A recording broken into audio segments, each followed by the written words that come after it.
te croire me sera toujours cher. Elle est gloire et victoire pour moi. Et par elle, en la maison du Père, la couronne est offerte à ma foi.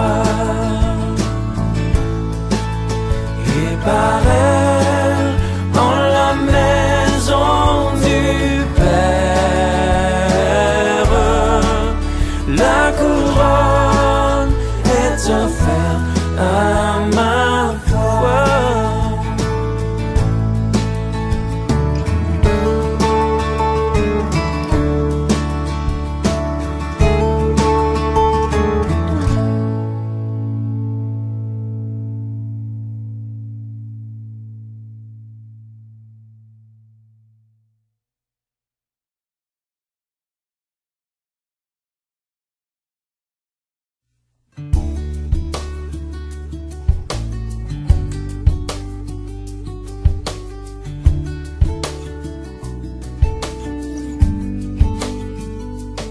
Si le monde te reprend et ton or et ton argent, si la pauvreté vient assombrir ton cœur,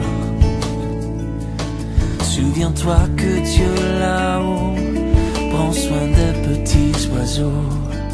Abandonne tes fardeaux à ton sauveur. Laisse-les, laisse tes fardeaux aux pieds de ton sauveur. Si tu crois sans défaillir, il saura te secourir. Abandonne tes fardeaux à ton sauveur.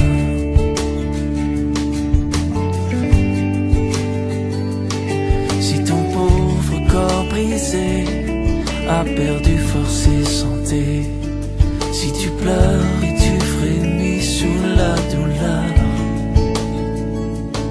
Jésus sait, il veut bénir, Jésus sauve, il veut guérir. Abandonne tes fardeaux à ton sauveur. Oui, laisse-les, laisse tes fardeaux aux pieds de ton sauveur. Si tu crois sans défaillir, il saura te secourir. Abandonne tes fardeaux à ton sauveur.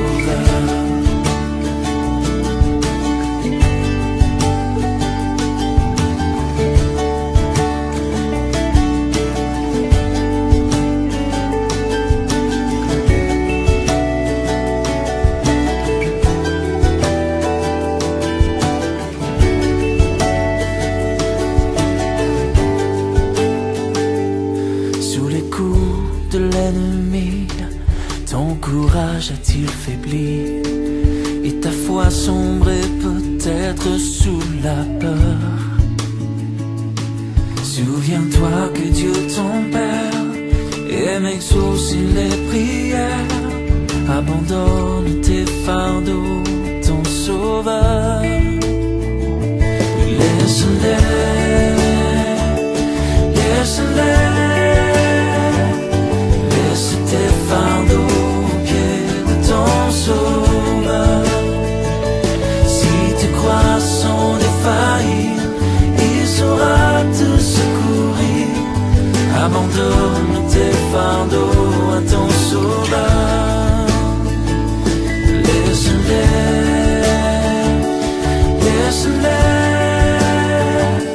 Laisse tes fardeaux aux pieds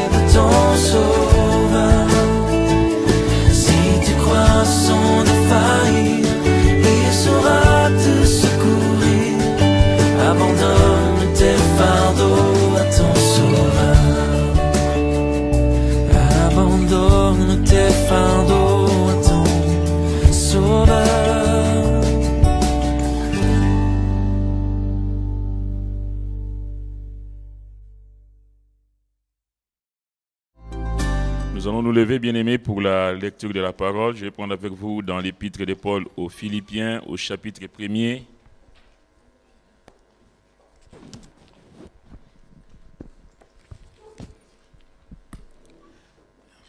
Épître de Paul aux Philippiens, chapitre 1er, nous allons lire quelques versets. Il nous est dit, « Paul et Timothée, serviteurs de Jésus-Christ, à tous les saints en Jésus-Christ qui sont à Philippe, aux évêques et aux diacres, que la grâce et la paix vous soient données de la part de Dieu notre Père et du Seigneur Jésus-Christ.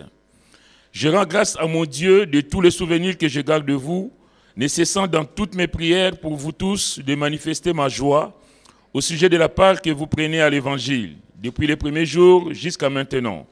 Je suis persuadé que celui qui a commencé en vous cette bonne œuvre la rendra parfaite pour les jours de Jésus-Christ. Il est juste que je pense ainsi de vous tous, parce que je vous porte dans mon cœur, soit dans mes liens, soit dans la défense et la confirmation de l'Évangile. Vous tous, vous qui tous participez à la même grâce que moi. Car Dieu m'est témoin que je vous chéris tous avec la tendresse de Jésus-Christ. Et ce que je demande dans mes prières, c'est que votre amour augmente de plus en plus en connaissance et en pleine intelligence, pour le discernement des choses les meilleures, afin que vous soyez purs et irréprochables pour les jours de Christ, remplis du fruit de justice qui est, par Jésus-Christ, à la gloire et à la louange de Dieu. » Verset 12, « Je veux que vous sachiez, frères, que ce qui m'est arrivé a plutôt contribué au progrès de l'Évangile.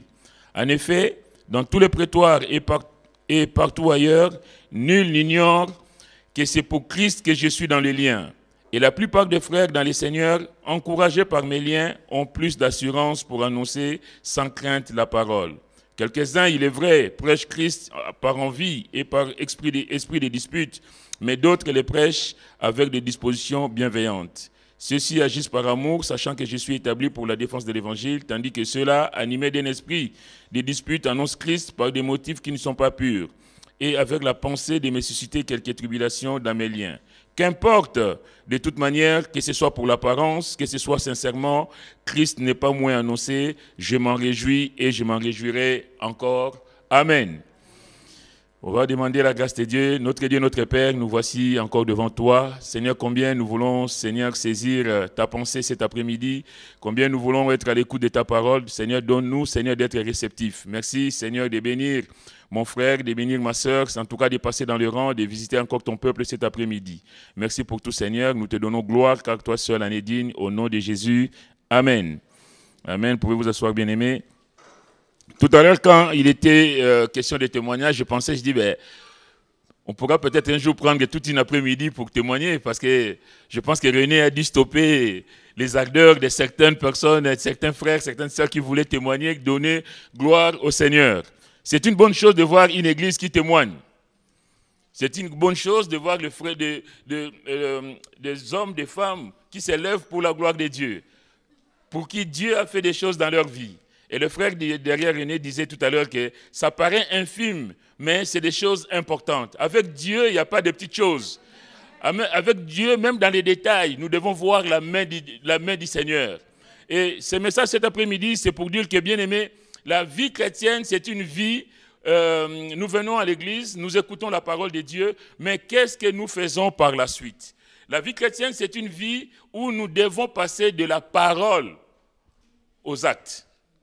Nous ne devons pas rester ces hommes, ces femmes, en tout cas, qui écoutent la parole de Dieu et sortant de l'église, on oublie. La vie chrétienne doit être une vie pratique. J'ai béni le Seigneur pour les témoignages que nous avons entendus cet après-midi, où Dieu nous parle, où dans chaque détail de notre vie, nous considérons la parole de Dieu. Qu'est-ce que Dieu me dit dans ce que je fais, dans ce que j'ai dit? Est-ce que le Seigneur accompagne à chaque détail de ma vie? C'est ce que nous voyons avec l'apôtre Paul. Paul qui se dit serviteur de Jésus-Christ. Il ne se prend pas pour le grand apôtre, il dit déjà qu'il est serviteur, un simple serviteur, un doulos, un esclave. Un esclave, c'est celui qui a un maître. Et ce n'est pas l'esclave qui décide, c'est le maître qui décide de sa vie. C'est le maître qui donne les orientations qu'il faudra prendre. Et l'esclave n'a droit à rien du tout, on va dire ça comme ça. L'esclave, c'est celui qui écoute, qui suit le maître. serviteur de Jésus-Christ. Il va donner, dans cette introduction que nous avons lue, ce qu'il est vis-à-vis de l'église de Philippe. Il y a une relation qui s'est établie entre l'homme de Dieu et cette église. Bien aimé, combien nous allons, j'ai dit tout à l'heure que la vie chrétienne, ça doit être une vie pratique. On ne doit pas s'arrêter à écouter la parole de Dieu et après nous la passons aux oubliettes. Ça doit être une vie pratique.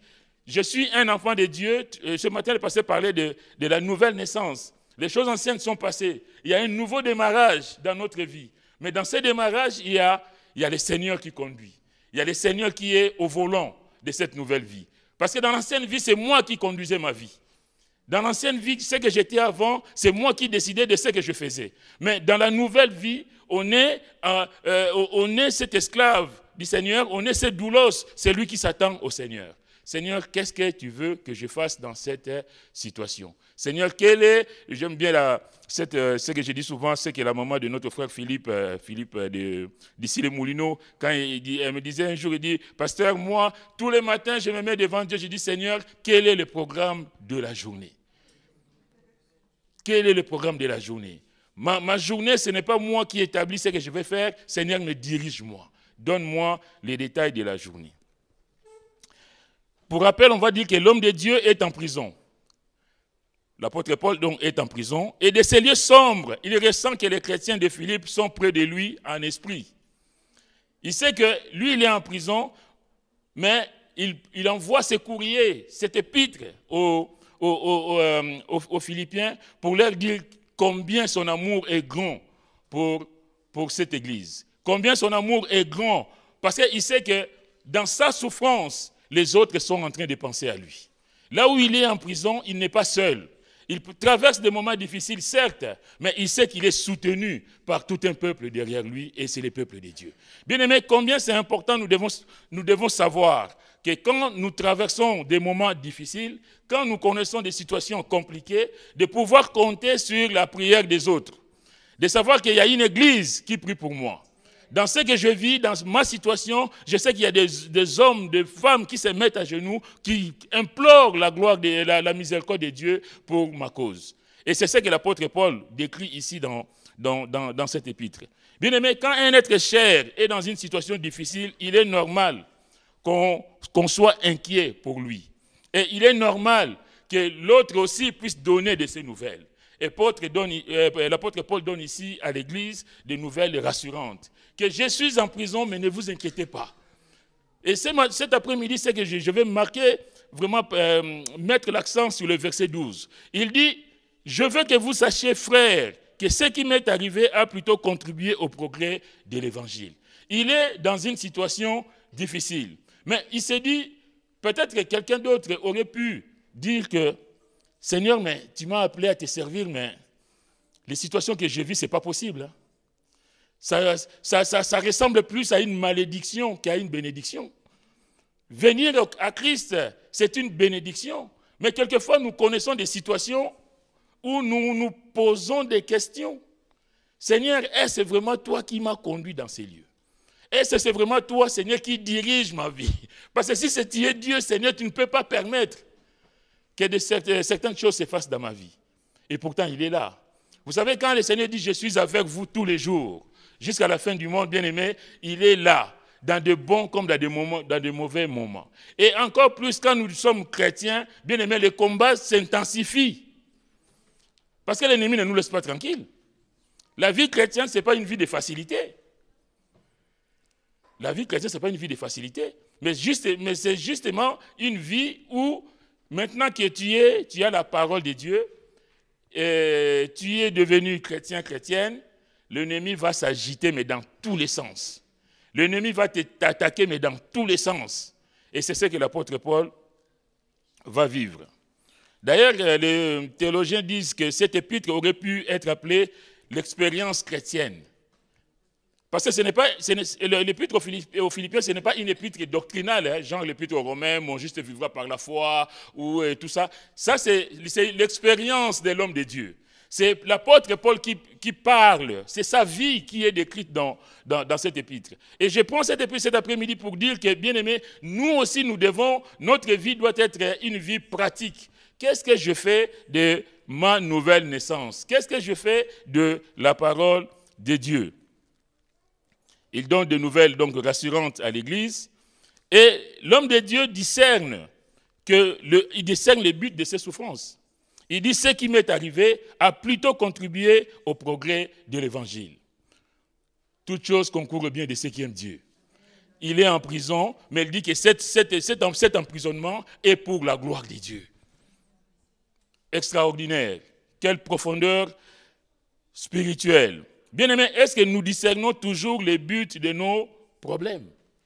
Quelquefois, tu passes par des problèmes, par des situations difficiles, par des souffrances, par des circonstances inexplicables. Mais est-ce que nous cherchons à discerner quel est le but de cette situation? Seigneur, où est-ce que tu veux en venir avec moi dans cette épreuve, dans ce que je traverse? Est-ce que nous discernons les différentes situations que nous rencontrons? Et bonnes ou mauvaises d'ailleurs. Hein. Quelquefois, nous nous arrêtons toujours sur les mauvaises expériences. Mais même les bonnes expériences, on donne gloire à Dieu. Mais il y a aussi un enseignement derrière. Il y a toujours quelque chose derrière que Dieu veut nous transmettre. Tu as cherché l'Éternel. L'Éternel a répondu. Mais un enseignement, c'est-à-dire qu'en tout temps, Seigneur, je te chercherai. Je te cherchais hier, tu as répondu. Mais demain, je vais encore te chercher. Mais si tu dis que moi je cherchais l'Éternel hier ça suffit, et puis non, on ne s'assoit pas sur ses lauriers, on ne reste pas comme ça. On dit, Seigneur, hier tu as répondu à mes attentes, demain je serai encore là pour réclamer encore. Parce que je sais que tu es un Dieu qui donne, tu es un Dieu qui pourvoit. Aujourd'hui, Seigneur, tu m'as guéri de cette maladie, je sais que Seigneur, demain tu es aussi capable de me sortir d'autres difficultés. Derrière chaque situation que nous vivons, bien aimé, l'enfant de Dieu doit pouvoir discerner quelle est la volonté de Dieu derrière ces choses-là. L'homme de Dieu est donc en prison, mais sauf qu'il ne s'appuie pas sur son sort, sur les conditions de détention, sur la souffrance qu'il endure. Il dit plutôt que ce qui lui est arrivé a contribué au progrès de l'Évangile. Qu'au travers de ce que je vis, je puisse communiquer quelque chose, que je puisse transmettre quelque chose de la part du Seigneur. Dans la souffrance, il n'y a pas vu qu'un échec, mais plutôt une réussite, une occasion d'annoncer Jésus-Christ. Bien-aimés, qu'est-ce que nous faisons, nous, quand les situations ne sont pas comme nous le voulons? Parce que quelquefois, nous voulons quelque chose et puis c'est le contraire qui se produit. En tout cas, lui, il est dans cette prison, il est dans la souffrance, mais il ne voit pas là cet emprisonnement comme un échec, il voit plutôt comme une réussite. Parce qu'il dit que ça contribue à donner gloire à Jésus, ça contribue à ce que je puisse annoncer la parole de Dieu. Et même à se dire peut-être que le fait qu'il soit emprisonné, ça l'aide à être tout seul, à pouvoir bien méditer, à garder la communion avec le Seigneur. Il n'y a pas trouvé en tout cas une occasion de se révolter contre Dieu, il aurait pu. Seigneur, ce n'est pas normal. Moi, je suis ton enfant, je suis au chômage. Seigneur, ce n'est pas normal. Seigneur, moi, je suis ton enfant. Et voilà telle situation. Ce n'est pas normal. Bien-aimé, on ne se révolte pas contre Dieu, on loue le Seigneur. On bénit le Seigneur en toutes circonstances. Alléluia. Seigneur, je te bénis pour la situation que je traverse. Je sais que, Seigneur, tu as un plan pour moi et je sais que ta volonté pour moi ne peut être que parfaite. Alléluia. Il n'y trouve pas une occasion de se révolter, mais il a retiré des enseignements pour sa vie. De cette situation qu'il traverse, il retire des enseignements pour sa vie. Il retire non seulement pour sa vie seulement, il retire aussi des enseignements pour l'œuvre de Dieu, que cela a contribué pour le progrès de l'Évangile. Bien-aimé, dans la souffrance, Paul aurait pu se taire, attendant que le temps de son incarcération passe, mais il avait la passion des âmes. Il sait que le Seigneur l'a choisi comme un instrument de bénédiction qui pourrait être son témoin auprès des nations, auprès des rois et jusqu'aux extrémités de la terre. Et il saisit cette occasion pour que le nom du Seigneur soit glorifié, tout simplement parce qu'il a la passion des âmes. La priorité pour lui était de faire l'œuvre de Dieu en prison ou en liberté. Je veux dire cet après-midi que la priorité pour un enfant de Dieu, c'est de glorifier le Seigneur partout où nous sommes. En Afrique du Sud, en Russie, au supermarché, partout où on est. Bien-aimé, je dois vivre l'Évangile.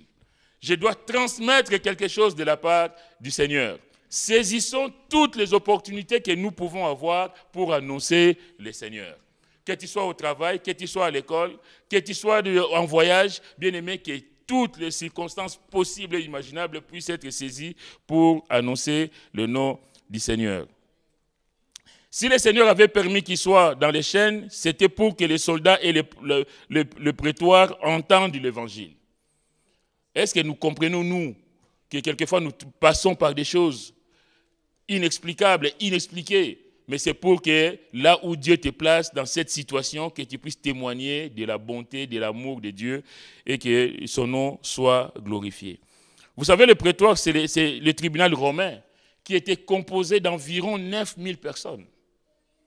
C'est-à-dire que Dieu lui donne l'occasion de témoigner à plus de 9000 personnes. Mais pour que tu puisses avoir cette occasion, tu dois aller en prison. Extraordinaire comment Dieu fait les choses. On ne comprend pas toujours les plans de Dieu pour nous. Quelquefois, si tout va bien dans nos vies, alléluia, amen. Mais les jours où Dieu essaye de corser un peu les choses, mais de changer un peu les choses, mais juste pas pour toi, mais c'est pour lui. On te dit non, ah non Seigneur, comment? Je ne peux pas. Tu sais bien que moi je suis faible, je ne peux pas aller. Et puis on commence à râler, on commence à rouspéter, on commence à critiquer. Que voilà, le pasteur a appelé pour la prière, je suis allé, je ne suis jamais guéri, et voilà, Dieu n'est pas là. On entend des choses. Mais Dieu est toujours là et Dieu sera toujours là. Que son nom soit béni. Au verset 13, il va dire, donc je veux que vous sachiez, frères, que ce qui m'est arrivé a plutôt contribué au progrès de l'évangile. Au verset 13, il dit, en effet, dans tous les prétoires et partout ailleurs, nul n'ignore que c'est pour Christ que je suis dans les liens. Nul n'ignore que c'est pour Christ que je suis dans les liens. Bien aimé, on ne doit pas se cacher qu'on est un enfant de Dieu. On ne doit pas, en tout cas les gens autour de nous doivent savoir que nous sommes des enfants de Dieu. On ne peut pas dire avec exactitude concernant l'apôtre Paul combien de temps il est resté dans cette prison, mais en tout cas, cela a permis à l'évangile d'être annoncé. Nul n'ignore. Bien-aimé, est-ce que nous, autour de nous, les gens savent que nous sommes enfants de Dieu? Est-ce qu'autour de nous, les gens savent qui nous sommes, connaissent notre identité? On sait peut-être notre identité physique comme ça, mais est-ce que les gens savent que nous sommes des enfants de Dieu? Que tu es chrétien, que tu es chrétienne, parce que un enfant de Dieu ne peut pas se cacher. Un enfant de Dieu doit pouvoir le proclamer. On ne dit pas de chanter à tue-tête que je suis chrétien, mais il t'aura les occasions pour que tu puisses glorifier le nom du Seigneur. Vous savez, moi, quelquefois, même au travail, les gens disent « Jean, ça va ?» Mais le fait de répondre « Ça va grâce à Dieu », je n'ai pas fait du prosélytisme, hein. J'ai simplement dit « Grâce à Dieu ». Mais les grâces à Dieu a tout un message derrière. Ça veut dire que cet homme-là, ce n'est pas quelqu'un, ce n'est pas un athée. Quand je dis grâce à Dieu, c'est ce que je crois en Dieu. Et puis les gens vont dire, vous croyez en Dieu? Ah oui, je crois en Dieu. Et puis voilà, ça donne l'occasion de parler du Seigneur. Tu as introduit quelque chose qui va faire que tu puisses témoigner du Seigneur. Et l'exemple de Paul montre que même les chrétiens timides ont été encouragés, entraînés par ce mouvement. Il dit que et la plupart des frères dans le Seigneur, encouragés par mes liens, ont plus d'assurance pour annoncer sans crainte la parole de Dieu. Combien bien aimés nous devons être ces moteurs autour de nous, des gens qui entraînent les autres à glorifier le Seigneur. Même quand on va évangéliser, il y en a qui sont timides. Ah oui, mais moi je ne connais pas la Bible. Même si on ne connaît pas la Bible, on y va quand même. Mais parce qu'il y aura toujours quelqu'un qui pourra répondre à ta place. Pourquoi on va à 2? Pourquoi on va à 3? Pourquoi on n'est pas tout seul? Parce qu'il y a toujours... Si moi je suis coincé, il y aura quelqu'un qui va prendre la suite. Vous savez, une fois on était avec Lucien à Port d'Orléans, on était en train d'évangéliser, on rencontre un juif. On lui parle du Seigneur. Et bien, évidemment, il n'a pas accepté. Lui, il parle que, bon, vous dites n'importe quoi et tout. Mais on lui a parlé du Seigneur. Cet homme était vraiment attentif, il écoutait. À la fin, il ne nous a pas suivis, mais il nous a dit, vous savez, je retiens une chose. De tout ce que vous avez pu me dire, j'ai trouvé en vous une paix incroyable. Vous avez cette joie. On ne l'a pas convaincu par le propos que Jésus est le Sauveur, Jésus le Seigneur et tout ça, mais il a vu quelque chose qui l'a interpellé. C'est lui qui le dit. Il dit, Bien sûr que je ne suis pas dans vos opinions, je ne rentre pas, mais vous dégagez quelque chose. Vous dégagez une force, vous dégagez une paix incroyable. Que Dieu vous bénisse. Bien-aimés, dans notre attitude, dans notre comportement, nous devons dégager quelque chose du Seigneur. Nous devons donner du Seigneur autour de nous, donner de ce qu'on est autour de nous. Nous devons être ces moteurs, en tout cas, qui entraînent les autres à suivre le Seigneur. En tout cas, l'apôtre Paul dit que même ceux qui étaient timides ont vu que lui, en prison, il n'a même pas peur de prêcher l'évangile. Et à combien plus forte raison, moi qui suis en liberté. Et ça va encourager les autres à aller de l'avant. Bien-aimés, seront de ceux qui encouragent les frères et les sœurs à annoncer la parole du Seigneur. Le chrétien, en tout cas, est appelé à être cette courroie d'entraînement, cette courroie de transmission. Ce que je reçois à l'église, ce que je reçois dans ma communion personnelle, j'essaie d'entraîner, j'essaie de transmettre aux autres afin que le nom du Seigneur soit glorifié. Donc l'apôtre Paul a été une grande source de bénédiction pour les chrétiens de Rome. C'est avec raison qu'il pouvait dire, donc, soyez mes imitateurs comme je suis moi-même du Christ. Il imite le Christ, il dit aux Corinthiens, 1 Corinthiens 11, verset 1er, soyez mes imitateurs comme je le suis moi-même de Christ. Pour être imitateur de Christ, qu'est-ce qu'il faut? Bien aimé, d'ailleurs, avant d'aller là, mais qu'est-ce que nous imitons? Vous savez, les enfants imitent les parents. Les enfants regardent ce que papa et maman font. Et puis, ils vont copier. Mais nous, en tant qu'enfants de Dieu, bien aimé, je ne vous conseille pas de suivre papa et maman. Vous pouvez, hein, s'il y a des bonnes choses. Mais nous devons regarder au Seigneur. Nous devons copier le Seigneur. Nous devons être l'image du Seigneur. Lui, il dit en tout cas, soyez mes imitateurs, comme moi je le suis du Christ. Ressembler à Christ. C'est quoi ressembler à Christ? Ressembler à Christ, bien aimé, c'est aimer Dieu avant tout et plus que tout. Est-ce que nous aimons Dieu avant tout et plus que tout? Est-ce que nous mettons Dieu à la première place dans chaque détail de notre vie? Parce que nous aimons Dieu, hein? Si on est là, parce que nous aimons tous Dieu. Mais qu'est-ce que nous faisons de ces dieux? Est-ce que nous le mettons à la première place? Aimer, ressembler à Christ, c'est aimer son prochain comme soi-même. Est-ce que nous aimons les autres comme nous-mêmes? C'est ça le commandement. Tu aimeras l'Éternel ton Dieu de tout ton cœur, de toute ta force, de toute ta pensée, et tu aimeras ton prochain comme toi-même. Ressembler à Christ, c'est chercher la gloire de Dieu. Est-ce que nous cherchons la gloire de Dieu dans nos vies? Est-ce que nous cherchons la volonté de Dieu dans nos vies, où nous faisons notre vie comme bon nous semble? Ressembler à Christ, c'est obéir à la parole de Dieu. Est-ce que nous obéissons à sa parole? Ressembler à Christ, c'est aimer la présence de Dieu. C'est aimer avoir cette intimité avec le Seigneur. Est-ce que nous avons cette relation, cette intimité profonde avec le Seigneur? Quand il est dit que aimer les autres, aimer le Seigneur, oui, avant tout et plus que tout, mais c'est aimer aussi son prochain comme soi-même. Aimer les autres. La Bible déclare de Jésus qu'il était ému de compassion pour les autres. Ressembler à Jésus, c'est être ému de compassion pour les autres. On ne peut pas être insensible à la souffrance de nos frères, de nos sœurs, par exemple à l'église.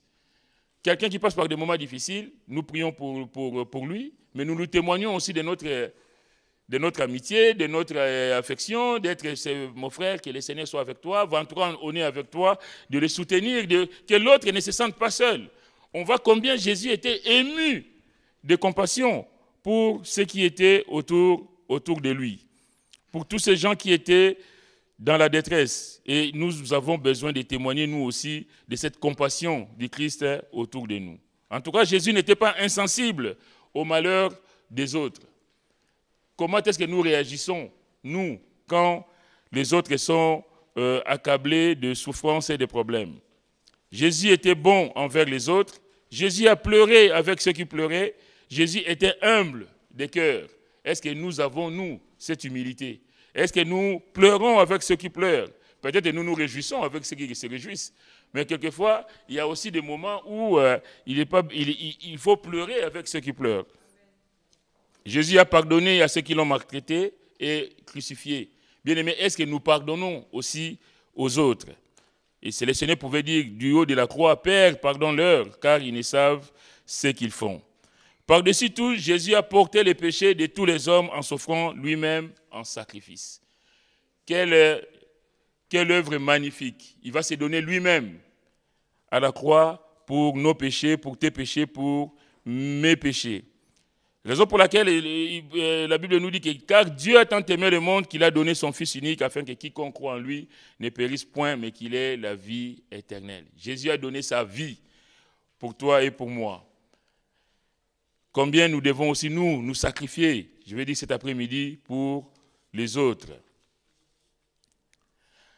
Revenons à l'apôtre Paul. Comme si l'emprisonnement donc ne suffisait pas, l'apôtre va parler des gens qui, se disant prédicateurs, lui cherchent des querelles. Il y a des gens qui se disent aimer le Seigneur, mais qui posent des problèmes à l'apôtre Paul. Et ici aussi, on voit la grandeur d'âme de cet homme de Dieu. Il est en prison, comme si l'emprisonnement ne suffisait pas. On lui cherche encore des problèmes. Il le dit, quelques-uns, il est vrai au verset 15, prêchent Christ par envie et par esprit de dispute, mais d'autres les prêchent avec des dispositions bienveillantes. Ceux-ci agissent avec amour, sachant que je suis établi pour la défense de l'Évangile, tandis que ceux-là, animés d'un esprit de dispute, annoncent Christ par des motifs qui ne sont pas purs et avec la pensée de me susciter quelques tribulations dans mes liens. Mais ce qui suit, qui est magnifique, il dit qu'importe, de toute manière, que ce soit pour l'apparence, que ce soit sincèrement, Christ n'est pas moins annoncé, je m'en réjouis et je m'en réjouirai encore. Il n'est pas en train de faire la guerre à ceux qui lui veulent du mal, à ces prédicateurs qui lui causent du tort. Il dit, ce qui importe, c'est que Jésus est glorifié. Bien-aimé, quelle que soit la situation que l'un ou l'autre peuvent te causer dans l'église ou dans ta famille, bien-aimé, si tu mets Jésus au cœur de ta vie, si Jésus est ta priorité, tu diras comme l'apôtre Paul, peu importe pour moi ce qui peut m'arriver à moi, ce qui importe, c'est que le Seigneur soit glorifié. Bien-aimé, quand tu pardonnes à quelqu'un qui t'a fait du mal, on va dire, ah ben oui, mais lui, il est naïf. Le monde peut te dire que tu es naïf. Mais comment il peut agir comme ça? On l'a critiqué. Mais peu importe. Du moment où, par mon pardon, le Seigneur est glorifié. Par l'acte que je pose, que c'est le nom du Seigneur qui est béni. Qu'on dise, ah ben oui, mais lui, il est chrétien. Hein? Lui, il ne répond pas aux injures par les injures. Hein? Lui, il ne répond pas à la violence par la violence. Hein? Ah, lui, ça remet à Dieu. Hein? Ah bon? Et puis les gens vont être touchés. Bien aimé, on reconnaît les chrétiens dans les actes que nous posons. C'est pourquoi je vous dis qu'ici, on est dans la pratique de la vie de tous les jours d'un chrétien. Vous savez, j'ai témoigné à un couple qu'on a visité dernièrement. Là où je travaille, le matin, on descend la caisse, il y a des médicaments, il y a une grande caisse, un conteneur qu'il faut descendre à la pharmacie. Et toute la journée, comme les médecins sont en train de modifier des prescriptions par rapport à certaines... enfin à ce qui se passe dans le service. Et le soir, on va récupérer la caisse des médicaments. Avec les médicaments, les nouveaux traitements qui ont été introduits et tout ça. J'arrive dans le sous-sol, à la pharmacie. Il y a 2 caisses. Il y a une caisse pour moi qui suis au 4e et il y a une autre caisse pour le 2e étage. Alors là, je prends ma caisse. Je suis en train de sortir. Je me dis, mais il est quasiment 18 heures. Et cette caisse-là, c'est sûr que l'infirmière du 2e étage a soit des urgences, soit elle n'a pas la possibilité de venir. Qu'est-ce que je fais? Si je laisse cette caisse-là, c'est juste un témoignage, hein, si je laisse cette caisse-là, ma conscience d'un petit chrétien n'est pas tranquille. La Bible dit que si tu peux faire le bien et que tu ne le fais pas, tu commets un péché. Amen. Je suis au sous-sol. Pour aller au 4, je passe par les 2. Alors, M. Jean Makassi, pasteur, va prendre sa caisse. Il va monter au 4 en laissant la caisse de l'autre au sous-sol. Et je vais passer par ces services. Hein. Et alors, ça me coûte quoi de prendre la caisse du 2e et la mienne, et j'appelle la collègue. J'ai dit, tiens, Samira, descends pas à la pharmacie, j'ai ta caisse avec moi. La réponse, j'entends un ange. un petit geste, j'ai été béni. Que Dieu te bénisse, alléluia. Bien aimé, la vie chrétienne, c'est j'aurais pris ma caisse, je serais parti, ni vu, ni connu. Mais Dieu t'a vu. Ça ressemble à rien. C'est des actes anodins. C'est des choses de tous les jours. Mais je pense que chaque enfant de Dieu doit pouvoir être interpellé par les petits gestes que tu commets. Tu fais des choses, personne ne te voit. Mais ta conscience de chrétien, le Saint-Esprit en nous, doit pouvoir être agissant, doit pouvoir être actif. On n'étouffe pas la voix du Saint-Esprit. Parce que ce que tu fais, le mal que tu fais ou le bien que tu fais, soit le Saint-Esprit, le Seigneur est honoré parce que tu es un enfant de Dieu, parce que tu l'honores, soit il est attristé parce que tu fais des choses qui ne sont pas pour sa gloire. Et je dis toujours qu'avant de tomber dans un péché quelconque ou en tout cas dans quelque chose de mal, il y a la voix du Seigneur qui va t'interpeller. Il y a cette voix qui va te dire, ben oui, mais ce que tu fais, est-ce que c'est vraiment ça que j'attends de toi? Et tout enfant de Dieu doit pouvoir se mettre, en tout cas, avoir cette relation avec le Seigneur pour que le nom du Seigneur soit glorifié dans les petits détails, dans les moindres détails de notre vie, que le nom du Seigneur soit glorifié. Bien aimé, la question cet après-midi, c'est quelle est notre attitude face au problème? En tout cas, l'apôtre Paul, lui, il dit que par rapport au problème, lui, il s'en remet au Seigneur, le nom du Seigneur est glorifié, il saisit même l'occasion pour donner gloire au Seigneur. Face au problème, bien aimé, nous devons prier, je vais faire vite, prier. La Bible dit que quelqu'un parmi vous est-il dans la souffrance qu'il prie? Je vais prier et quand je prie, je m'attends au Seigneur.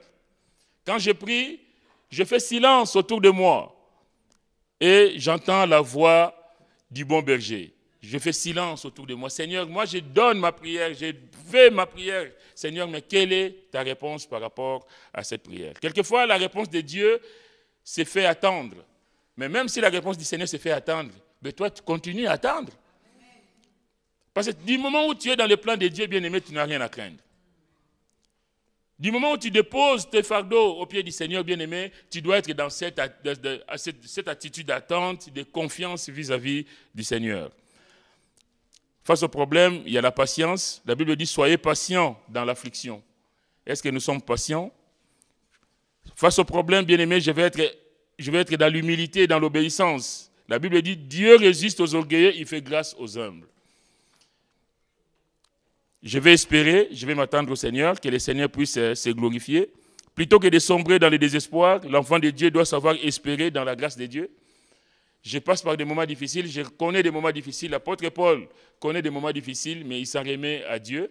Il dit que pour lui, il s'oublie pour que Dieu soit glorifié au travers de ce problème. En tout cas, je vais dire cet après-midi que face aux difficultés, laissons le Seigneur agir. Ésaïe 30, 15 nous dit, c'est dans la tranquillité et le repos que sera votre salut, c'est dans le calme et la confiance que sera votre force. Que cela soit ainsi pour toi, pour moi, que Dieu vous bénisse. Amen. Je laisse la place au pasteur.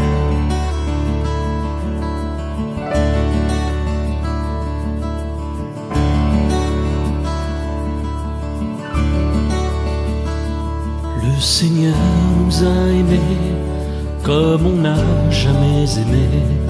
Il nous guide chaque jour comme une étoile dans la nuit.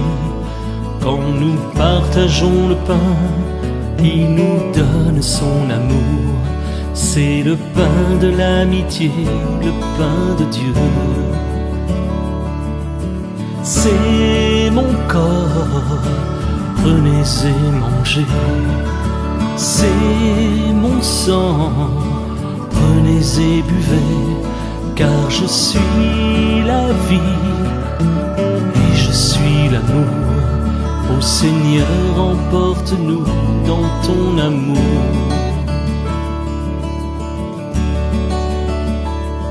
Le Seigneur nous a aimés comme on n'a jamais aimé. Un enfant nous est donné dans cette nuit de Bethléem. Les bergers l'ont reconnu et les mages sont venus. Ils ont vu le Fils de Dieu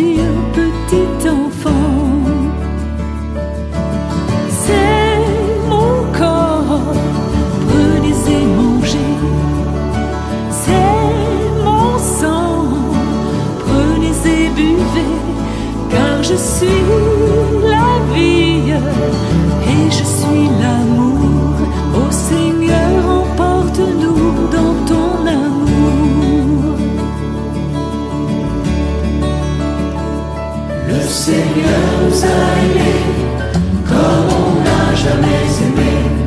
Son amour était si grand qu'il en mourut sur une croix. Son amour était si fort qu'il triompha de la mort. Il sortit de son tombeau libre et vainqueur.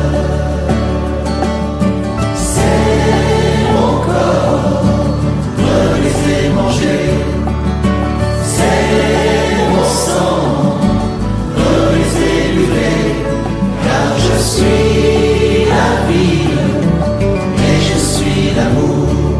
Ô Seigneur, emporte-nous dans ton amour. Le Seigneur nous a aimés comme on n'a jamais aimé. Il rassemble tous les hommes et les fait vivre de sa vie. Et tous les chrétiens du monde sont les membres de son corps. Rien ne peut les séparer de son amour. C'est mon corps, prenez et mangez. C'est mon sang, prenez et buvez. Car je suis la vie et je suis l'amour. Ô Seigneur, emporte-nous dans ton amour.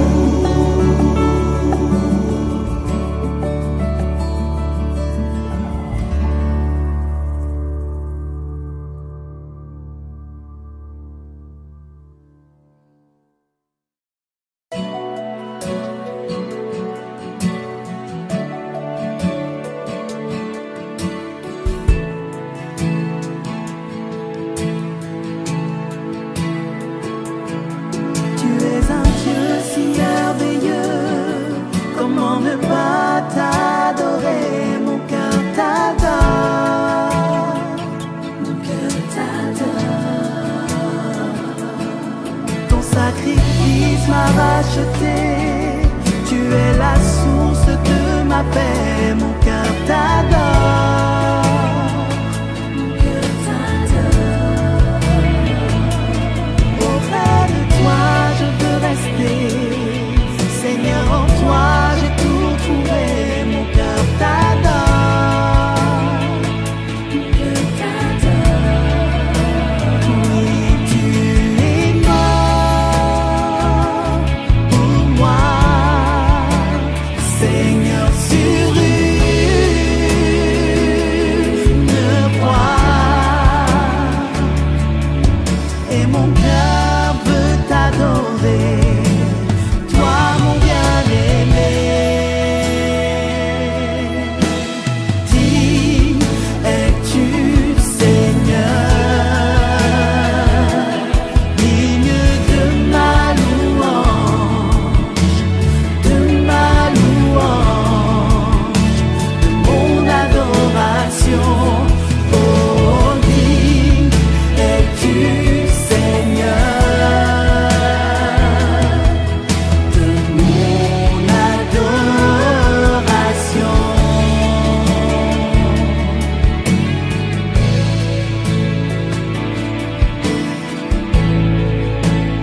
Oui, tu es mort pour moi,